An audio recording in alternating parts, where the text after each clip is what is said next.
Designs often have a few elements which don't need to be edited and can essentially be hardwired into our theme files. In the domicile design, we've got 4 such images that we're going to be working with. This lesson takes a look at how to deal with those particular situations. More specifically, in this lesson, we will discuss how to choose whether a design element should be hardwired into the theme or whether it should be available as an editable piece through the administrative interface. We'll edit our page.tpl.php file to insert or hardwire those 4 images I referenced, and basically take a look at how that looks in our files. Are you ready to go? Let's get started. We previously identified 3 different images that needed to be hard-coded into our theme, or didn't need to be, but we were choosing to hard-code them. These were the At Home link, which is going to be used in the navigation area, the big plate, the little plate, and then also the banner. And the banner you could have as an uploadable image if you wanted to, but we're just going to hard-code it for now. Using the reference from api.drupal.org, let's take a look at some of those variable names that are going to be useful in creating the correct link from every single page for these particular images. The page that I've pulled up is at api.drupal.org. Once you're there, you can do a search for the particular template file that you're looking for. In our case, it's page.tpl.php. Then I need to know what the available variables are. Specifically, I want to know how to ensure that my URL is always perfect for the particular images that I'm hard-coding into my theme. So I need to know both the base URL for my installation of Drupal. It's not always going to be a domain name. It might be a domain name /Drupal.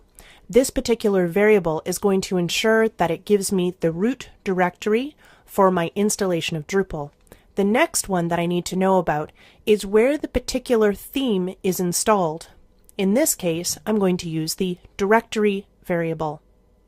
Back in our page.tpl.php file, let's use both base_path and directory to our advantage. So here we've got the first one to replace, and what we're going to be putting in is a hard-coded image.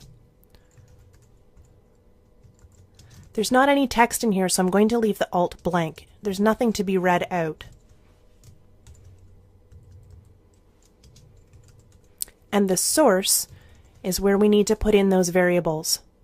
We'll need to put in the directive, the PHP directive, to print, and then we're going to put in the variable names that we need it to print out.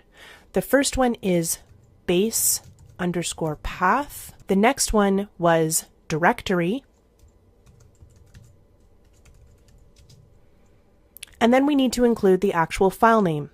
Now, note at this point, I've got 2 different PHP variables that I'm going to add together with that period.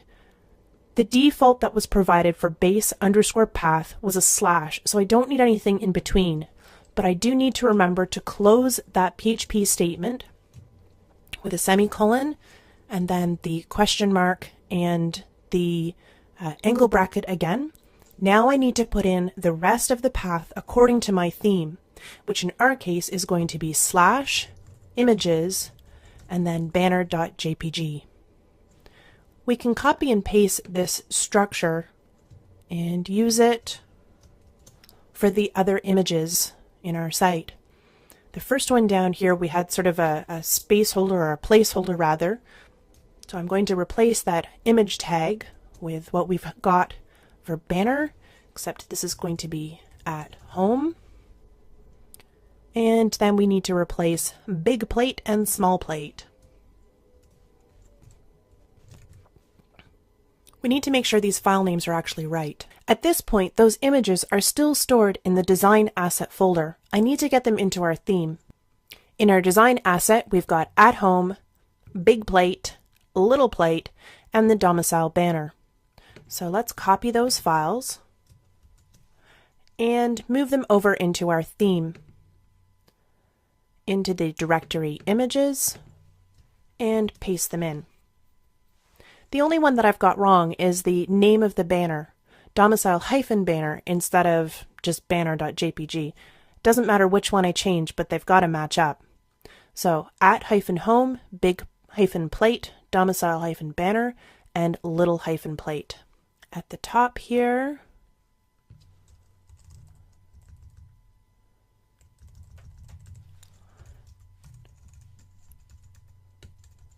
domicile-banner, @-home, big-plate, and little-plate. So all of our hard-coded images are now in place. If there's anything else that you wanted to hard-code into the template file, maybe some offsite links, maybe your copyright, although we've talked about that earlier, whatever you want to do, go ahead and add it in there. Of course, you can add it in later if you want to as well, but the more stuff you get done before you go into Drupal, the more you've got the opportunity to play with or fight with Drupal with all of your elements in place, which I personally find really handy. That list of variables over on api.drupal.org is your new best friend. It's got all kinds of information in here, and you can also see how to actually print out those variables according to the core template file provided for Drupal core. This is about as far as we can go before we need to finally get around to installing our theme.